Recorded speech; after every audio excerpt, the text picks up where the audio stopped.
Bismillahirrahmanirrahim. Alhamdulillah. Wassalatu wassalamu ala Rasulillah wa ala alihi wa sahbihi ajma'in, amma ba'du. Alhamdulillah, dan insya-Allah pada pagi ini kita sambung bacaan kita dari surah Al-Baqarah. Hari ini surah Al-Baqarah kita nak baca bermula dari ayat yang ke-26. Surah Al-Baqarah ayat 26.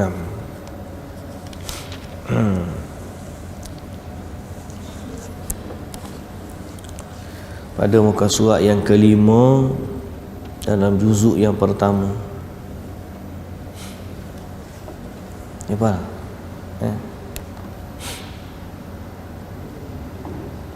Ada.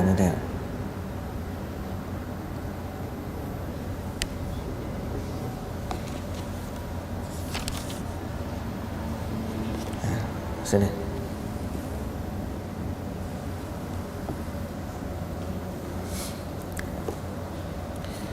A'udzu billahi minasy syaithanir rajim. A'udzu billahi minasy syaithanir rajim. Bismillahirrahmanirrahim.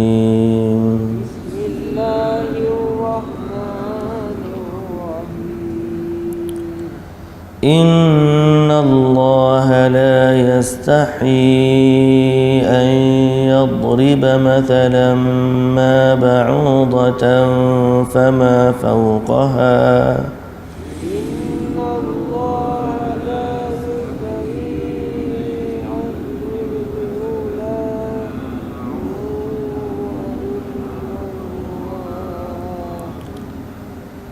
فأما الذين آمنوا فيعلمون أنه الحق من ربهم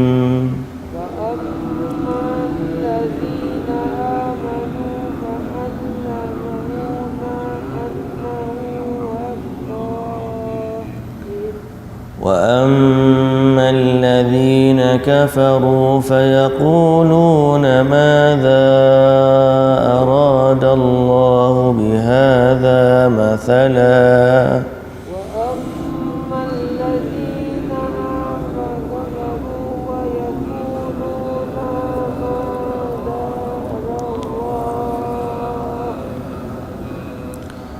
يضل به كثيرا ويهدي به كثيرا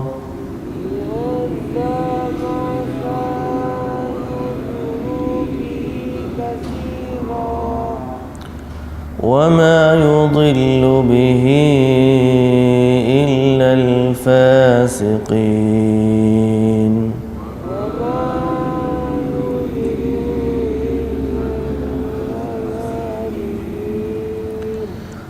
الذين ينقضون عهد الله من بعد ميثاقه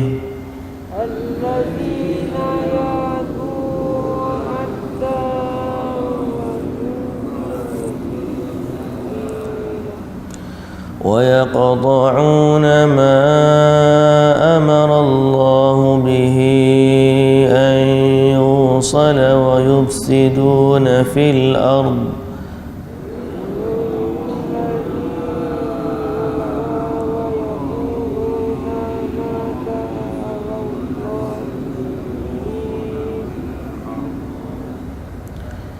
أولئك هم الخاسرون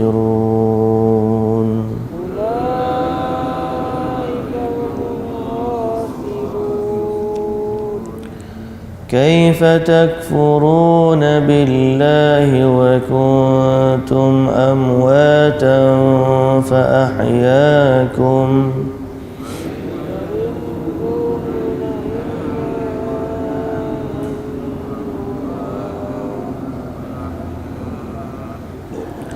ثم يميتكم ثم يحييكم ثم إليه ترجعون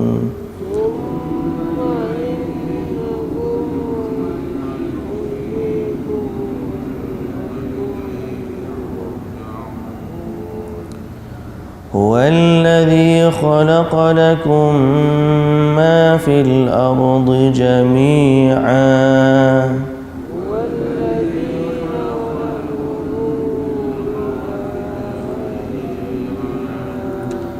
ثم استوى إلى السماء فسواهن سبع سماوات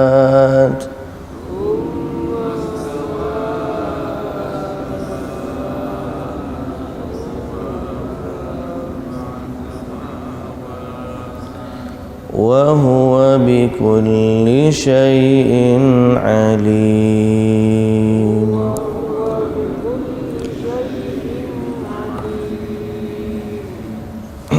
Baik.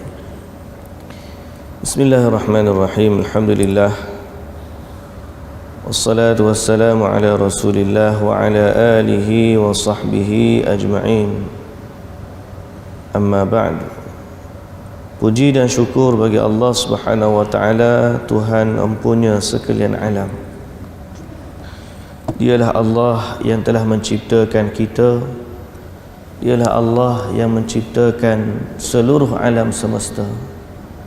Darinya lah segalanya bermula dan kepadanya jualah segalanya kembali. Selawat dan salam ke atas Nabi kita, Nabi Muhammad sallallahu alaihi wasallam, penghulu sekalian Rasul, penutup sekalian Nabi, yang telah datang sebelumnya ramai dari Nabi-Nabi, yang tidak ada selepasnya seorang pun dari Nabi. Juga selawat ke atas ahli keluarga baginda, para sahabatnya, para pengikutnya, para pencinta kepada sunnahnya sehinggalah ke hari kiamat. Alhamdulillah, Alhamdulillah, Alhamdulillah. Syukur pada Allah, muslimin dan muslimat yang dirahmati Allah. Allah bagi kepada kita kesempatan, kesihatan, kesedaran, kekuatan, hidayah dan petunjuk untuk sama-sama kita menyambung kuliah kita pada pagi ini, membahaskan dari surah Al-Baqarah. Mudah-mudahan keberadaan kita dalam majlis ini termasuk dari catatan mereka yang berada di dalam majlis ilmu, yang mana Allah Subhanahu wa taala menempatkan kita semua di kalangan mereka yang turun kepada mereka ketenangan dan rahmat, yang dinaungi oleh para malaikat, malah yang Allah bangga-banggakan kepada para malaikat yang ada di sisi Allah Subhanahu wa taala.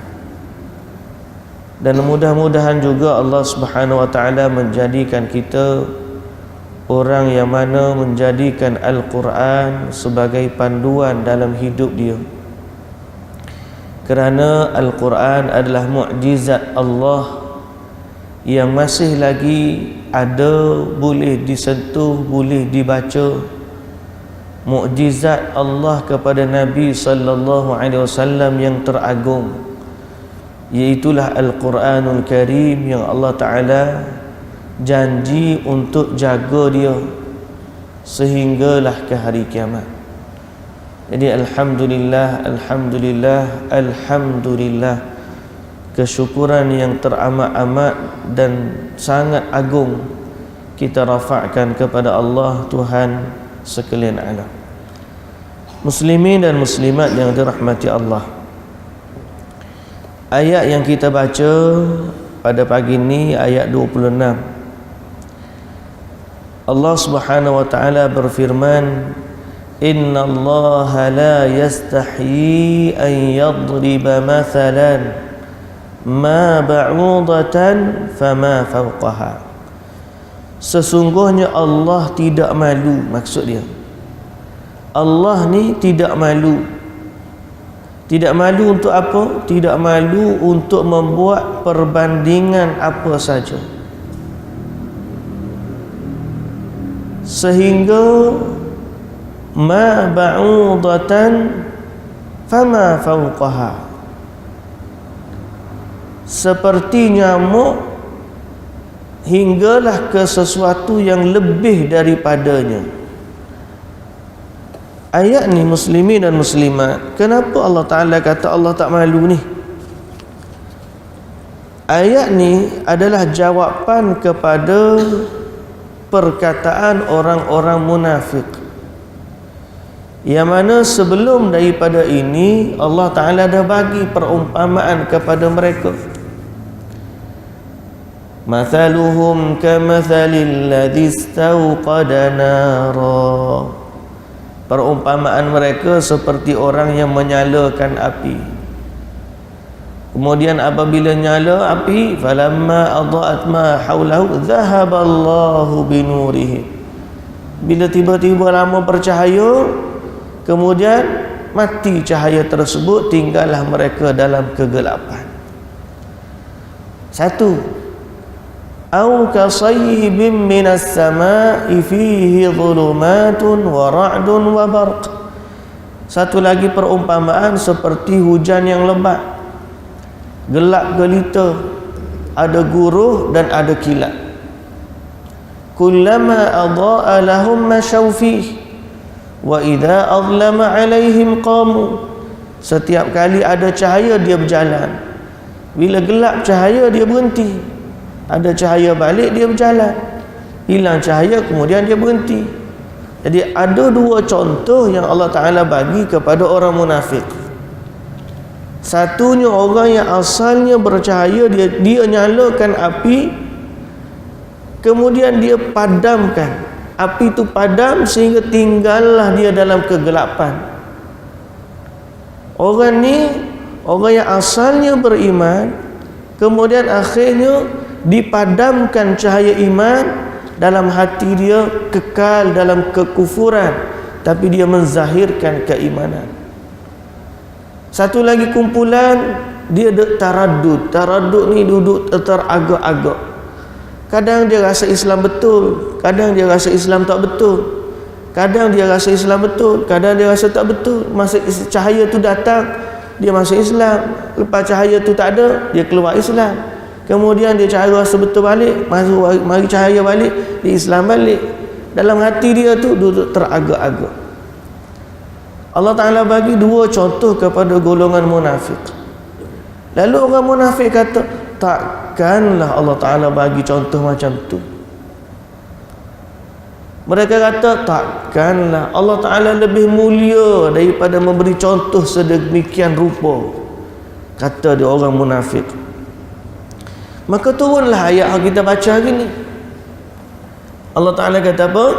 Inna Allah la yastahi an yadriba mathalan ma ba'udatan fama fawqaha. Allah tak malu pun untuk bagi contoh perumpamaan dalam Quran seperti nyamuk ataupun yang lebih daripada nyamuk. Sebut tu dalam Quran ada contoh perumpamaan Allah bagi tentang labah-labah. Mathalil ankabuti ittakhadhat baita, labah-labah mengambil sarang. Contoh orang kafir yang mengambil sembahan-sembahan selain Allah sebagai pelindung. Maka seperti labah-labah mengambil sarang, ataupun seperti orang yang mengambil sarang labah-labah sebagai tempat bergantung.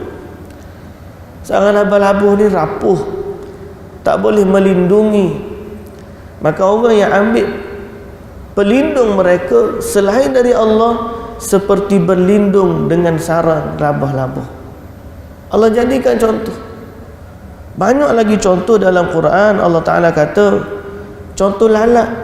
Orang kafir tak akan mampu mencipta, atau Tuhan-Tuhan selain dari Allah tak mampu mencipta walaupun seekor lalat. Allah Ta'ala bagi contoh kebun dalam Quran. Allah Ta'ala bagi contoh pokok dalam Quran. Dan tak mustahil bagi Allah. Allah Ta'ala kata Allah tak malu nak bagi contoh. Cuma perbahasan dia, kenapa Allah Ta'ala sebut nyamuk? Kenapa Allah Ta'ala sebut nyamuk? Ada hikmah. Kalau Allah Ta'ala nak sebut benda paling kecil tu, ada lagi belum pada tu? Tapi Allah Ta'ala tak sebut. Allah Ta'ala pilih sebutnya nyamuk. Kenapa? Pertama, kerana nyamuk ni makhluk yang kecil. Mana sekecil-kecil perumpamaan. Nak banding lalat dengan nyamuk, kecil nyamuk lagi. Lalat dengan labah-labah, besar kecil nyamuk lagi. Dan yang kedua, nyamuk ni adalah makhluk yang hina. Makhluk yang hina bila lalu dekat orang tampar. Jadi Allah tak malu nak ambil sekecil-kecil benda, sehina-hina benda sebagai contoh teladan buat manusia. Tak malu. Allah Ta'ala boleh sebut dalam Quran dia sekecil-kecil makhluk, sehina-hina makhluk untuk menggambarkan sifat manusia. Malah ada dalam Quran Allah bagi perumpamaan seperti anjing. Orang yang famathalu kamathalil kalbi in tahmil alaihi yalhath atau tatrukhu yalhath. Orang yang mana diberi ilmu, diberi kitab, kemudian tiba-tiba dia ikut jalan syaitan. Orang ni seperti anjing. Bawa pun dia terjelai, tinggal pun dia terjelai. Pasal apa? Anjing tu dia kira dia nak kepada habuan dia sahaja. Jadi Allah Ta'ala sebut perumpamaan seperti anjing. Tak ada masalah bagi Allah Ta'ala nak sebut satu makhluk yang hina, nak menggambarkan kepada manusia kehinaan sesuatu makhluk di sisi dia. Kemudian daripada seorang tafsir, ulama tafsir As-Suddi menyebut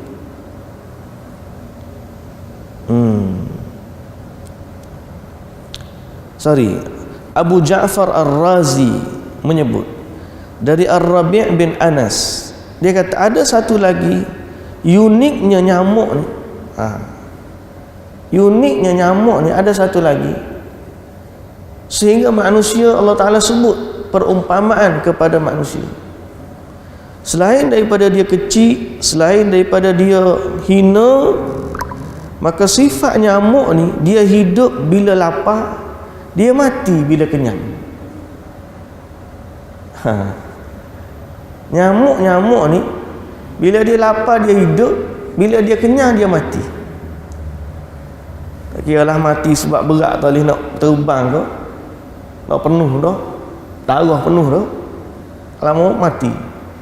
Ataupun mati kena tapak kat orang ke tak tahu. Tapi nak sebutnya, dia sebut dalam tafsir ni, dia kata darabahu Allahu lidunya.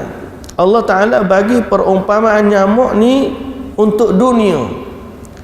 Kerana nyamuk ini dia hidup bila dia kenyang, bila dia lapar, apabila dia gemuk dia mati.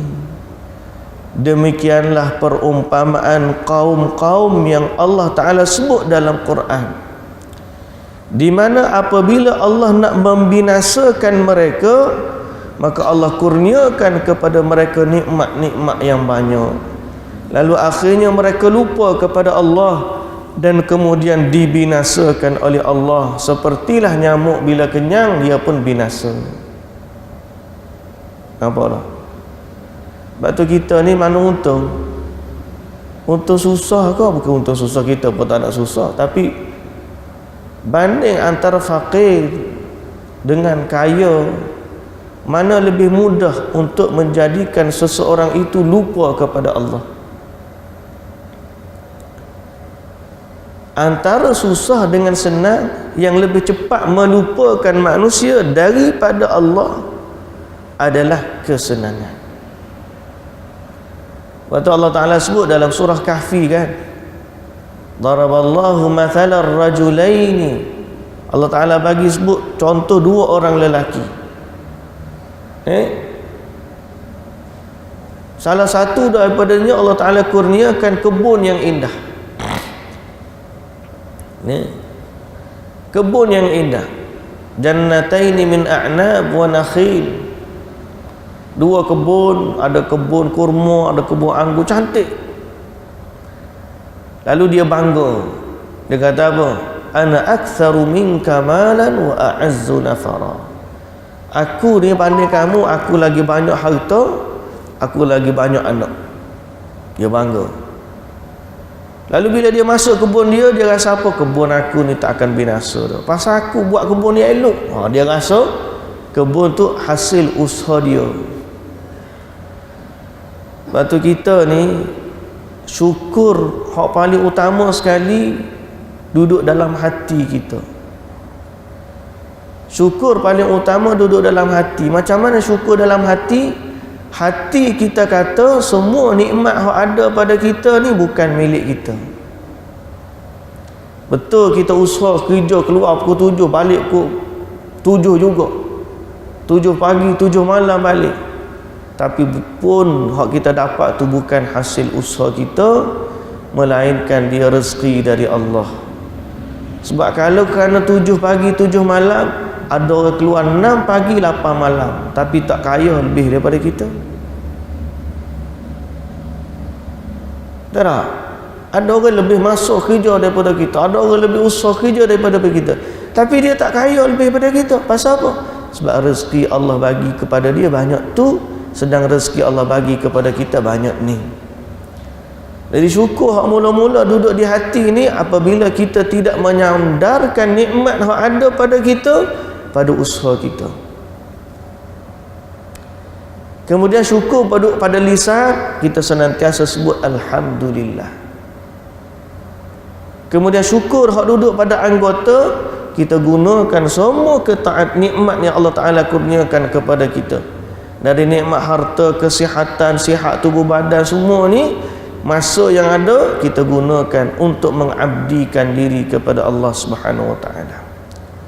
Allah bagi mata, Allah bagi telinga, Allah bagi lisan, Allah bagi akal. Kita gunakan anggota ni untuk belajar ilmu Allah, baca Quran, baca zikir, duduk dalam majlis ilmu. Ini salah satu daripada bentuk kesyukuran kita kepada nikmat yang Allah kurniakan kepada kita. Kalau Allah bagi akal, cerdik, pandai, mengaji 10A boleh. Siapa pergi kat universiti dapat degree, dapat master, dapat PhD, tapi tiba-tiba jauh daripada Al-Quran, tak pandai baca Quran, maka ke mana nikmat kebijaksanaan itu digunakan? Sebab tu kita kata nikmat ni kena syukur. Allah Ta'ala bagi contoh lelaki yang mana ada kebun yang indah tu, wa huwa zalimun li nafsihi qala ma adhunnu an tabida hadhihi abada. Aku rasa kebun ni tak habis, tak binasa, aku jaga dia. Mama adhunnu sa'ah, dia pun rasa, aku rasa kiamat pun tak ada. Wala irruditu ila rabbi, kalau pun aku kembali kepada Tuhan aku, bagaimana dia bagi aku di dunia ni elok macam ni, akhirat pun elok jugalah tu. Dia kufur, mulalah dia kufur kepada Allah. Akhirnya Allah Ta'ala sebut wa uhita bi thamarihi fa asbaha yuqallibu kaffayhi ala ma anfaqa fiha wa hiya khawiyatun ala urushiha. Lalu Allah Ta'ala binasakan kebun dia. Pagi-pagi fa asbaha yuqallibu kaffayhi, pagi-pagi duk tengok tapak tangan dia, aku ni habis dah lah aku buat. Akhir sekali binasa. Jadi sebelum binasanya seseorang, kebanyakan dalam Quran sebut sifat dia seperti nyamuk. Kenyang dulu, Allah bagi kenyang, binasa. Sebab tu dalam ayat yang lain Allah Subhanahu Wa Ta'ala sebut, falamma nasu ma dhukiru bihi fatahna alaihim abwaba kulli syai'. Apabila mereka lupa kepada apa yang Allah Ta'ala peringatkan kepada mereka, lalu Allah bukakan kepada mereka pintu-pintu kenikmatan yang banyak, lalu mereka lalai dari Allah Subhanahu Wa Ta'ala. Kemudian akhirnya Allah binasakan mereka. Maka kebanyakan kaum yang binasa, dia binasa dalam kesenangan. Samalah sepertinya nyamuk, binasa bila kenyang. Lepas tu kita ni lah ni kita ni musim kenyang kita. Musim kenyang. Makan cukup, walaupun kata duit murah lah, ayam tak ada lah, telur tak cukup lah. Tapi hak dalam media je, hak makan realitinya pergi kedai ada, nak roti canai telur ada, nak mi pun, mi special pun ada, telur ada. Tak ada kata kelaparan, kebularan, tak ada. Jadi kita bimbang apa? Allah bagi kepada kita kesenangan sehingga akhirnya kita lupa kepada Allah. Muslimin dan muslimat yang dirahmati Allah, itu satu bab. Satu bab itulah Allah tak malu nak bagi contoh. Kemudian rentetan daripada itu, kesinambungan daripada itu, daripada contoh yang Allah berikan kepada manusia, maka manusia terbahagi kepada dua. فَأَمَّا الَّذِينَ آمَنُوا فَيَعْلَمُونَ أَنَّهُ الْحَقُّ مِنْ رَبِّهِمْ. Adapun orang-orang yang beriman, mereka tahu bahawa contoh ini merupakan contoh yang benar dari Tuhan mereka.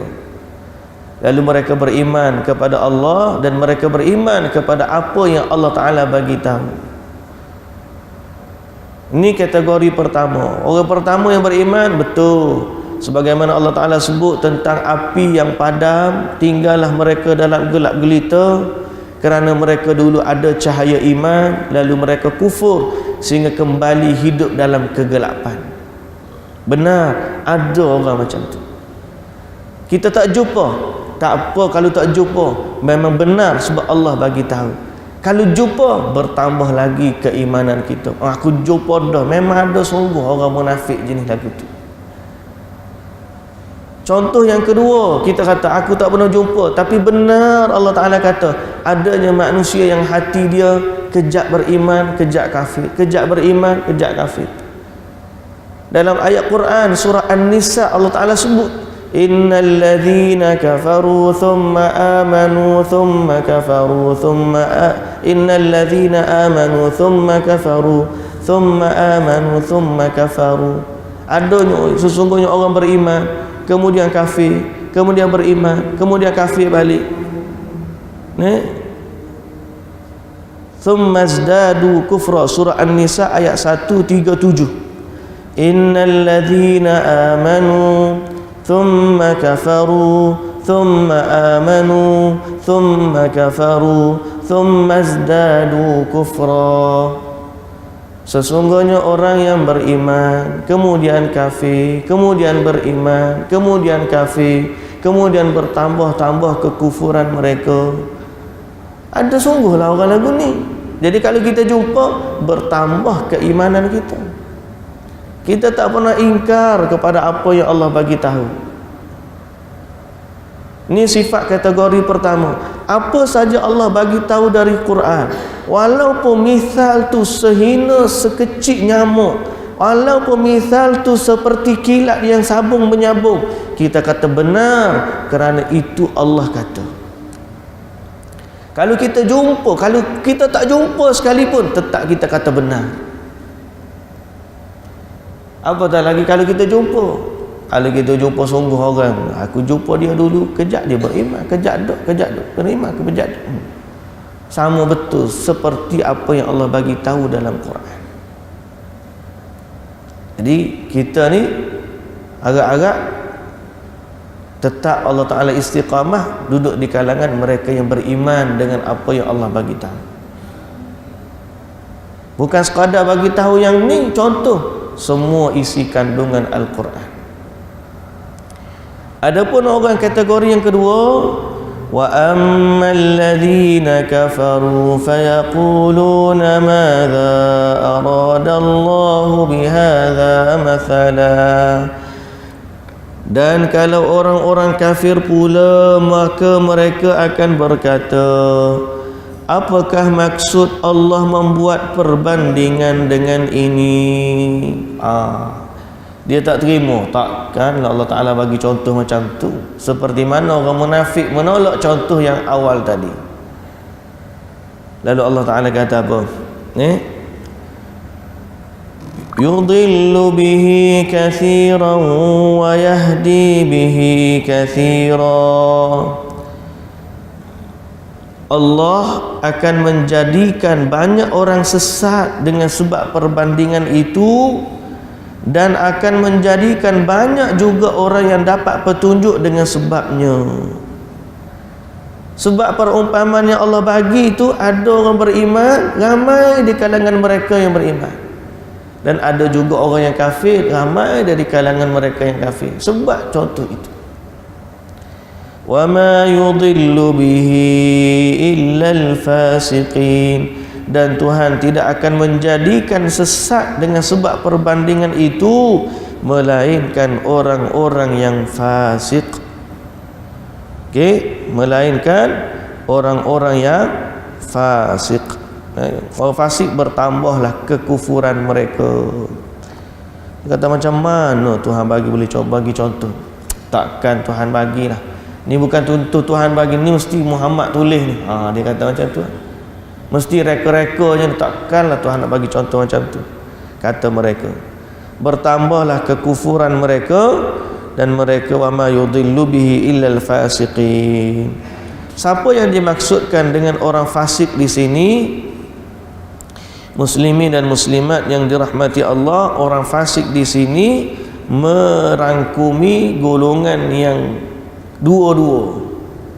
Fasik yang kufur terus, dan juga fasik di kalangan ahli maksiat.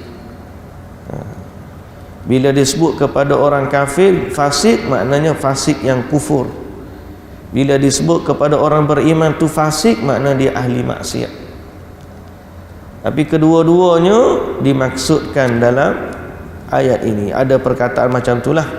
Ada yang kata yang disebutkan fasik yang kufur, kerana Allah Ta'ala sebut selepas daripada itu ayat alladzina yanquduna ahdallahi min ba'di mitsaqih, iaitu orang-orang yang mencabul perjanjian Allah sesudah diperteguhkannya. Maknanya orang ni mencabul perjanjian dengan Allah, orang kufur lah.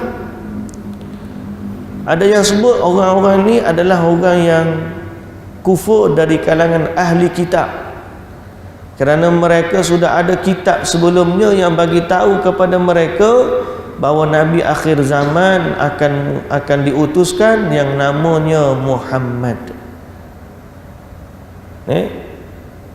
Kalau kita baca Taurat, saya tengok dalam video orang bahaskan tentang macam mana Nabi Muhammad disebut dalam kitab Taurat. Dia kalau merujuk kepada kitab Taurat yang asal Hebrew, bahasa Hebrew,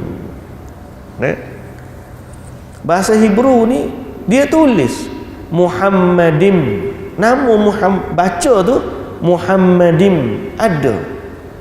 Cuma masalahnya bila tulisan Bible ataupun Bible lah, Old Testament tu diterjemahkan kepada masa kita kat Muhammad yang terpuji lah. Dia sebut akan tiba kepada kamu yang terpuji, maka dia ambil translation tu, dia tak beriman dengan Muhammad. Padahal dalam Taurat tulisan Hebrew ada perkataan asal bahasa Hebrew dengan sebutan berbunyi Muhammad. Jadi orang ni kadang-kadang dia tahu dah bila datang Muhammad, dia mencabul perjanjian dia dengan Allah dalam kitab terdahulu. Wa yaqta'una ma amara Allah bih, dan mereka memutuskan apa yang disuruh oleh Allah untuk menghubungkan, dan mereka juga melakukan kerosakan dan bencana di muka bumi. Ulaika humul khasirun, maka mereka itu adalah orang-orang yang rugi. Orang yang rugi semualah, sama ada munafik ke, sama ada kufur ke, orang yang sekejap iman, sekejap kufur, sekejap iman, sekejap kufur, mati akhirnya dalam kekufuran, maka semuanya itu termasuk dari kalangan orang-orang yang rugi. Sehingga Allah Ta'ala kata apa? Setelah daripada itu Allah Ta'ala tanya, kaifa takfuruna billah. Yang ni penting. Yang ni penting tuan-tuan. Allah Ta'ala tanya semua tu, orang-orang kafir itu, semua bentuk kekufuran, sama ada kekufuran yang tersembunyi dalam hati golongan munafik, ataupun kekufuran yang nyata-nyata terang pada orang-orang yang kafir dan musyrik, semua termasuk sekali. Allah Ta'ala kata apa? Kaifa takfuruna billah. Macam mana boleh kamu kufur dengan Allah? Wa kuntum amwatan fa ahyaakum. Sedangkan dulu kamu ni mati, tak ada. Fa ahyaakum, kemudian dia yang menghidupkan kamu. Thumma yumitukum, kemudian dia pula yang mematikan kamu.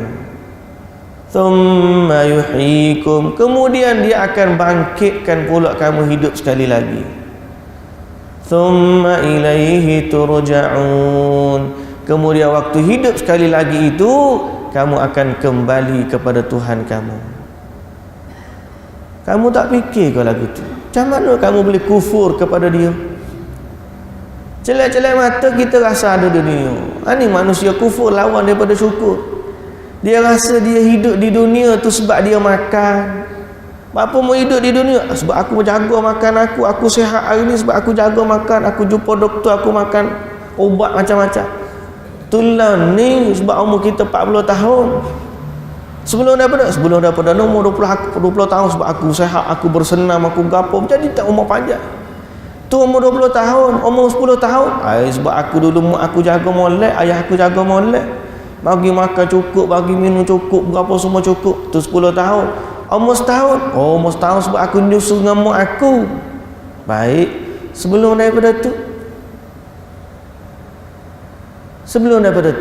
makmu pun tak tahu mu duk mana, ayahmu pun tak tahu kamu kat mana, kamu sendiri pun tak tahu kamu kat mana. Macam mana tiba-tiba boleh ada ni? Maka Allah Ta'ala kata, kaifa takfuruna billahi wa kuntum amwatan. Macam mana kamu boleh kufur kepada Allah sedang dulu kamu tak ada, kamu mati dalam istilah kata tidak ada di atas dunia. Fa ahyaakum, yang menyebabkan kamu lahir ke dunia ni Allah. Takkanlah kamu tak nak beriman kepada dia. Macam mana kamu boleh kufur kat dia? Mak kamu yang bagi kamu susu pun kamu jaga elok. Ayah kamu yang beli kepada kamu makanan pun kamu taat elok. Nah, isteri kalau suami dia baik pada dia pun dia taat elok. Cikgu hak kita ajar kita pun kita hormat elok.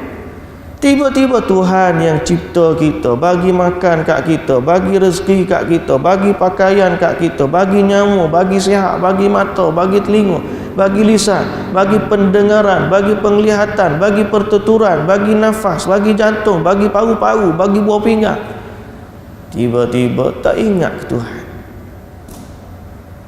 tak layak. Fa ahyaakum, dia hidupkan kamu. Lepas tu kamu kena ingat, thumma yumitukum, kemudian nanti dia akan matikan kamu.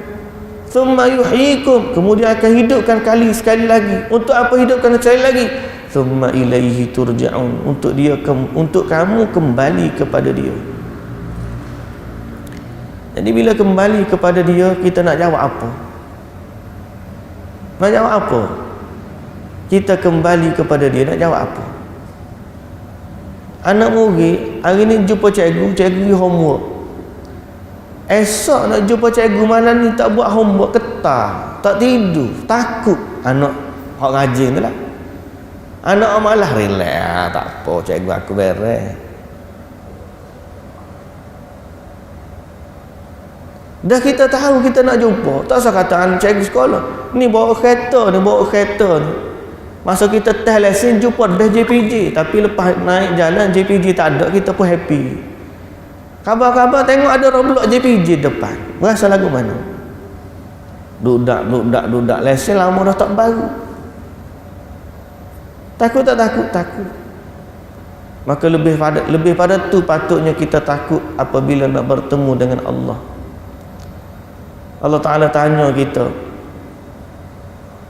Pertama, ada 3 soalan utama. Dia panggil usulul thalathah. 3 usul utama. Man rabbuka, wa man nabiyuka, wa ma dinuka. Siapa Tuhanmu? Tuhan tanya kita. Waktu hidup atas dunia dulu, siapa hak mau ambil jadi Tuhan? 2, siapa hak mau ikut sebagai Nabi? Mau ikut sebagai panduan? 3, Islam kamu ajaran mana? Islam acuan mana? Islam. Wa ma dinuka, agama kamu tu apa? 3 soalan utama. Lepas tu hak berkaitan kehidupan dunia ni ada 4 pula soalan. La tazalu qadama 'abdin yaumal qiyamah hatta yus'alu an arba'. Tidak akan berganjak kaki anak Adam di hari kiamat sehingga ditanya 4 perkara. Umur dia, ke mana dia habiskan? Harta dia, ke mana dia belanjakan? Apa lagi? Ilmu dia, apakah dia beramal dengannya? Yang keempat apa dosa lagi? Allahu Akbar. Lupa tu. Apa saya lagi? Muda dia tu. An syababi. Masa muda dia, ke mana dia habiskan? Mana kita ditanya tentang Allah, tentang ilmu, tentang harta, tentang muda, tentang kekuatan, tentang umur kita. Oh, macam-macam nak kena tanya. Lalu Roblox depan tu, Roblox lah bahasa kita. Dahsyat. Masa nak pergi tu, nak pergi Roblox tinggal habis. Muka ayah tak sekarang ni ya. Nak masuk kubur tu semua. Macam kita lebih dahsyat lagi nak masuk airport. Air Asia dia bagi hand carry tu 7 kilo Air Asia. Lebih pada 7 kilo Air Asia suruh buang. Beg mu lebih ni, buang. 7 kilo ya boleh. Hak lebih pada 7 kilo buang. Kurang boleh bawa juga 7 kilo. Hak masuk kubur sekilo pun tak ada. Selai baju pun tak ada. Cuba kalau tiba-tiba tarik beg macam orang kata setengah-setengah lah. Orang kafir setengah-setengah dengan peti-peti dia tanam dalam TV pun dia letak dalam lubang kubur. Tu stesen hak dalam tu ada hak sambuk dia. Hak sambuk tu dia terima ke tak terima? Peti tinggal, jangan tak pakai. TV tak pakai. Bawa kamu sendiri menghadap Allah Ta'ala. Nak kata lagi mana? Masa tu ke Allahu Akbar. Iman tak ada, amal tak ada. Kaifa takfuruna billahi wa kuntum amwatan fa ahyaakum. Macam mana boleh kamu kufur kepada Allah sedang dulu kamu tak ada? Dia yang hidupkan kamu, kemudian dia yang akan matikan kamu. Kalau tuan-tuan perhati bahasa Arab, semua dalam Allah Ta'ala sebut Allah Ta'ala kata kuntum amwatan fa ahyaakum. Dia panggil fi'il muta'addi. Ada yang Allah Ta'ala, dia yang menciptakan kamu, dia yang mematikan kamu, dan kemudian dia yang menghidupkan kamu. Dia tu siapa? Allah. Kita bukan mari hidup. Allah Ta'ala kata dulu kamu mati, kemudian kamu hidup, kemudian kamu mati, kemudian tak. Bahasa Arab sebut bagaimana kamu kufur kepada Allah sedang dulu kamu tak ada, kamu mati dulu, kemudian dia yang menghidupkan kamu, kemudian dia yang mematikan kamu, kemudian dia yang menghidupkan kamu kembali, kemudian kepada dia pula kamu akan dikembalikan. Thumma ilaihi turja'un. Dia tu kena tulis huruf besar. Siapa dia? Allah. Kalau kita sedar dia tu siapa, maka kita tak akan sanggup mengkufurinya pada apa jua yang kita buat dalam hidup kita. Okay? Muslimin dan muslimat yang dirahmati Allah. Lalu Allah Ta'ala kata, huwallazi khalaqa lakum ma fil ardi jami'a. Dialah yang menjadikan kamu tu, dialah juga yang menjadikan untuk kamu segala apa yang ada di bumi. Tuhan yang cipta kita adalah Tuhan yang cipta bumi, dan Tuhan yang cipta segala benda yang untuk kita di bumi. Dia, daripadanya, segalanya daripada dia. Okay? ثم استوى إلى السماء فسواهن سبع سماوات. Kemudian dia menuju dengan kehendaknya ke arah langit, lalu dijadikan 7 langit yang sempurna, dan dia maha mengetahui akan tiap-tiap sesuatu. Sudah diciptakan langit dan bumi, kemudian dia sempurnakan pula penciptaan langit. Makna langit, bumi pun hak dia, langit pun hak dia, dengan 7 lapis tu semuanya hak dia. Wa huwa bikulli syai'in alim. Dan semua yang dalam langit dan bumi ni berada dalam ihatah, dalam liputan jangkauan ilmu pengetahuannya Allah Azza wa Jalla. Jadi kita ni sebenarnya makhluk yang kerdil saja. Tidak wajar dan tidak patut kita kufur kepada Allah. Yang patut, yang padan, yang layak, yang wajib, yang mesti ialah kita beriman kepada Allah, tunduk memperhambakan diri kepada Allah Subhanahu wa taala. Tapi dengan cara yang betul lah. Tunduk kepada Allah ni bukan sekadar tunduk. Tunduk dengan cara yang Allah redai, dengan cara yang Allah wahyukan. Tunduk dengan syariat Nabi Muhammad sallallahu alaihi wasallam. Bukan tunduk dengan hawa nafsu. Kadang-kadang kita sangka, ada orang sangka Allah suka hak dia buat, tapi tak. Allah ni ada syariat dia, ada nabi yang dia utuskan. Maka cara nak tunduk kepada Allah ialah dengan syariat yang dibawa oleh nabi dia. Syariat kita, syariat Nabi Muhammad sallallahu alaihi wasallam. Salat 5 waktu, azan ikut cara Nabi, salat ikut cara Nabi, wuduk ikut cara Nabi, doa ikut cara Nabi, tidur ikut cara Nabi, makan ikut cara Nabi, berjiran ikut cara Nabi, berkeluarga ikut cara Nabi. Semua sekali lah ikut cara Nabi, kerana Nabi lah yang membawa syariat kepada kita. Jangan duduk memandai-mandai pula dalam agama, kerana sifat memandai-mandai itu bukan layak bagi seorang hamba. Sebaliknya hamba ni sifat dia sami'na wa ata'na. Dan nak tahu hak Nabi tu kena banyak belajar lagi lah. Mudah-mudahan Allah Ta'ala rezekikan kita masa dan kesempatan. Sama-sama kita jangan tinggal zikir pagi petang ni. Kita sebut selaras dengan Al-Quran dan hadis yang sahih.